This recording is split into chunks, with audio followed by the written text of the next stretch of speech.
யூபிஐயில் scam ஆகிட்டா முதல்ல 1 மணி நேரத்தில் தான் உங்கள் மணியை வந்து நீங்கள் வாங்க முடியும். அதுக்கு தான் நிறைய சான்ஸ் இருக்குது.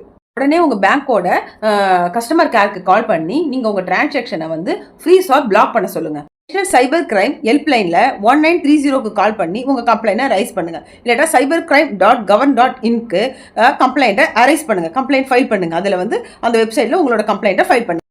கம்ப்ளைண்ட் ஃபைல் பண்ணும்போது transaction ID, amount, name, time, date எல்லாத்தையுமே நீங்கள் ஒரு ஸ்க்ரீன்ஷாட் எடுத்து எல்லாமே ரெடியாக வச்சுக்குங்க. லோக்கல் போலீஸ் ஸ்டேஷனில் அவங்க மேலே எஃப்ஐஆர் கொடுங்க, ஐடி ஆக்ட் 2000ல். அதுக்கப்புறம் நெக்ஸ்ட்டு வந்து பிஎன்எஸ்ல செக்ஷன் 318 சீட்டிங் கீழே அவங்க மேலே எஃப்ஐஆர் ரெஜிஸ்டர் பண்ணுங்க. உங்கள் பேங்க்கில் வந்து ரிட்டன் கம்ப்ளைண்ட் கொடுங்க. எல்லாமே நம்ம சீக்கிரம் கொடுத்தா நமக்கு நிறைய சான்ஸாக இருக்குது ரெக்கவர் பண்ணுறதுக்கு மணியை. இந்த நம்பரை சேவ் பண்ணுங்க, 1930 சேவ் பண்ணுங்க. உங்கள் ஃபேமிலி குரூப்பில் இதை ஷேர் பண்ணுங்க. இது யாருக்காச்சும் தேவைப்படலாம். இதில் என்ன டவுட்ஸ் இருந்தால் கமெண்ட் பண்ணுங்க. லீகல் இன்ஃபர்மேஷனுக்கு நம்ம பேஜை ஃபாலோ பண்ணுங்க. Thank you so much.